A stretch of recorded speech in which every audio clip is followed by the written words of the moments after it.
It was his feeling that Netanyahu, basically was not serious about trying to get peace with the Palestinians, an issue that for Trump was very important. Much more important than I think most people Exactly. It was very important. And a lot of people said, he doesn't know this thing, it's just slogans. Donald Trump actually knew the details of the Israeli-Palestinian conflict. Joining me now on the Rosenberg Report is Barak Ravid. He's one of the top journalists here in Israel, getting redeployed to Washington soon. We'll talk about that. But he's also the author of a fascinating book, which I highly recommend to you, Trump's Peace, the Abraham Accords, and the Reshaping of the Middle East. Barak Ravid, welcome to the TBN studios on the Rosenberg Report. Hi, Joel. It's really great being here. I want to talk about Trump. I want to talk about the Abraham Accords, but I have to start with Biden. Would you give an assessment of where President Biden is with Israel right now? We're at the 75th anniversary of the modern rebirth of Israel. The President of the United States will not pointedly refuses to invite the Prime Minister to the White House.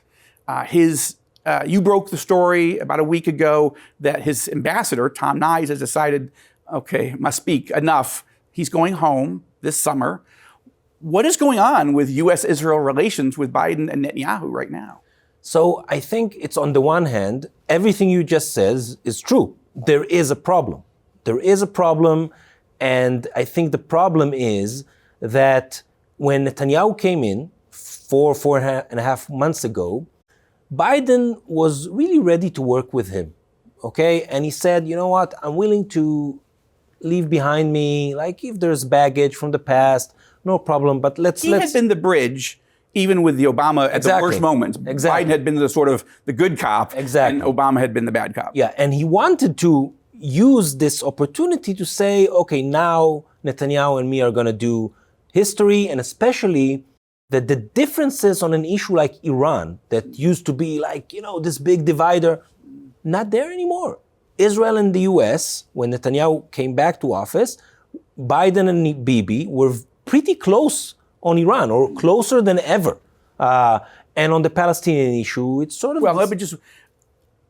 Bibi does not see a new nuclear deal as a good idea. For sure. I'm just saying... And Biden was pushing pretty hard. But the good news was that Tehran wasn't biting. Exactly. But when Netanyahu came back to office, we were in a situation where an Iran deal is just irrelevant. So when this is irrelevant, there's a lot for Biden and Bibi to work together on Iran, on this threat. And I think it was a big opportunity. Also, on the Abraham Accords, obviously, both of them wanted to do more. But I think that the fact that from almost day one, Netanyahu's term got hijacked by this judicial reform issue that basically changed the whole agenda that he himself planned to do. And this was on the agenda, but it's not the top three, right? It wasn't the top three. Stop Iran from getting the bomb. Saudi Arabia and Saudi Arabia. Exactly. And I think that as you see Netanyahu, after he announced that he's suspending the judicial reform, I think things are starting to move back into place. And I think, again, there is an opportunity for Biden and Netanyahu to do a lot of good stuff. The Abraham Accords and Saudi Arabia is one of them. In my book, in the English edition, I added a new chapter. And I call this chapter Biden's Peace ? Because we don't know if he'll be able to do it or not. But what I can say is that if Netanyahu and Biden will work together, I think they can get it. Okay, this is interesting because, again, we're going to get to Trump and the Trump piece in a moment, but Biden is in charge right now. And we're getting ready potentially for a showdown again, Trump and Biden. It's going to be fascinating. But it's interesting to me that Biden has, first, he struggled to even embrace the Abraham Accords. Though, as you pointed out, I pointed out, and I don't think a lot of people have noticed, Biden was the most friendly to Trump about the Abraham Accords. He was supportive. He issued a statement supporting the Abraham Accords during the campaign, minutes after Trump announced it. So you're not a big fan of Netanyahu.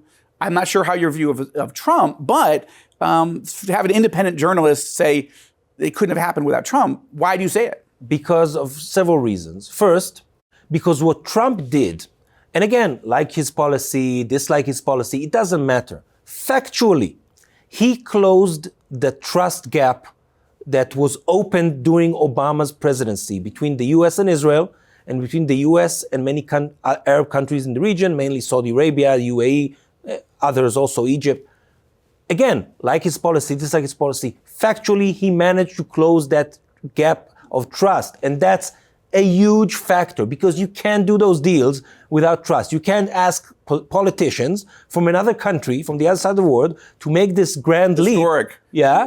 And then say, trust me on this. Yeah, we will, but you have to make us trust you. Trump was a guy who had called for a complete ban on all Muslims heading into the United States. So he had to work himself out of a trust deficit just to get started. And he managed to do it. Okay, so that's the first. That's the first one. Second, the people who he appointed to deal with this thing. He put Jared Kushner, his son-in-law, something that was criticized quite a bit in the U.S. No experience in Middle East peacemaking. Yeah, Jewish. But here in this region, it worked. Why? Because both Israelis, and I heard it from the most senior levels in Israel and in the Gulf, they realize that when the president appoints his son-in-law on this issue, it means he cares about it. And it means that he's going to spend time and political capital about it. That's a message that people here, I think, got loud and clear. And when you're hearing from Jared Kushner, you're hearing from Donald Trump. It's not like it's not a disconnect. It's very, I think it would be akin here in Israel to when you're hearing from Ron Dermer, you're hearing from Benjamin Netanyahu. Exactly. There's not daylight. These do not have different agendas. It's not a political appointment. It's a personal appointment. That's my guy. Yeah. So it was very important to making this a success. And the third thing, and I think maybe the most important one, Trump was ready to take his hand, put it in his pocket, take out tangible deliverables for each of the countries involved. Except Bahrain. Bahrain didn't ask for anything. No, but they got Bahrain. They didn't ask for, but they got an upgrade in the trade relations with the U.S. And I mean that a lot of people make fun of Trump, saying, the art of the deal, all of that. But again, on this issue, he literally made those deals because he was ready to go and say, well, Sudan, okay, I'm ready to take you out of the terrorism list. I'm ready to give you an aid package in order for you to start normalization with Israel. UAE, yes, I'm ready to start the process of you getting F-35s down the road in a few years because you're strategically shifting towards Israel. Morocco, I'm ready to go and change U.S. policy on Western Sahara because Morocco is also, again, shifting again towards Israel. And I think that without that, there wouldn't be the Abraham Accords. And I'm not sure that another president, by the way, Republican or Democrat, would have been ready to do this. Most Democrats ridiculed Trump, and they told him he couldn't do it in the first place. Moving the U.S. embassy here to Jerusalem was going to make things worse, could start a war, so on and so forth. But now what's interesting, and you make this point, is Biden has not rescinded any of those things. Like, he could say, the Abraham Accords was good, but I'm not going to recognize Western Sahara. I'm not going to deliver those planes. Why is Biden doubling down, and what's his next move? So I think the reason he did not roll all of this, rolled it back, is because he realized that, it was the right call. It's like that's, I think, the Abraham Accords and the embassy, I think, are the only things that Biden did not roll back or did not say that he's going to roll back from Trump's policy. And it means, to me, that that those were good calls, because if it gets bipartisan support, it means it's a good call.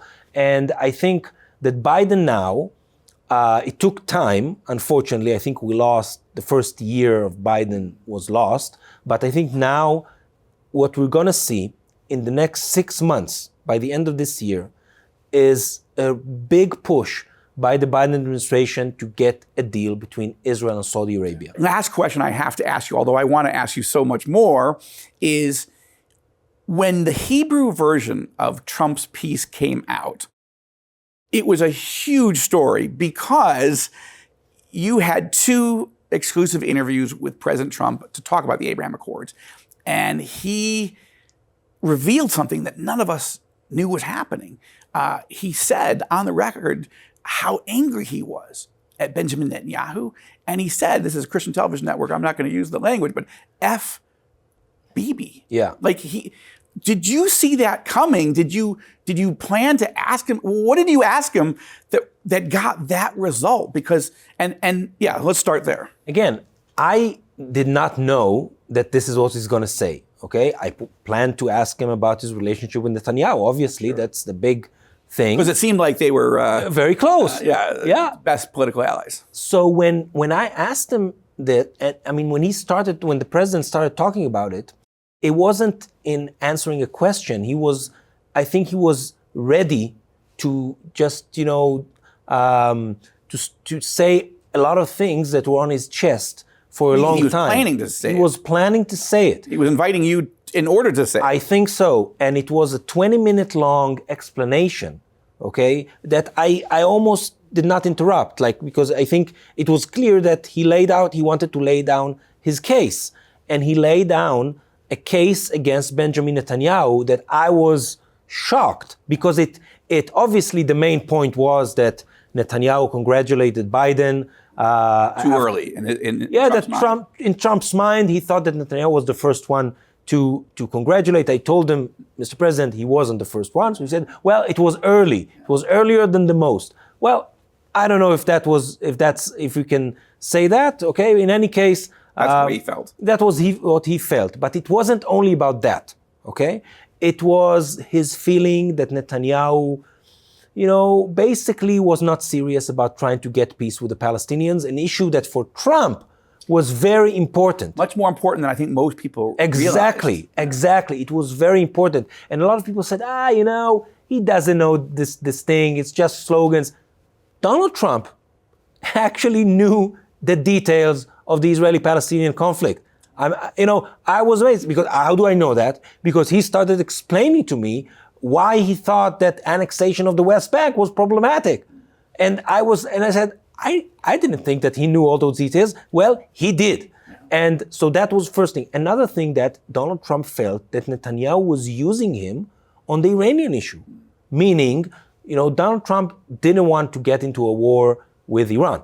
Okay, and he felt that Netanyahu. Neither do I. Yeah, I don't want him to get the bomb, but I don't want a war. If he wanted to do maximum pressure and more pressure, and he felt that Netanyahu, in a way, was trying to, use him, okay, in order to do things in Iran that he didn't want to do.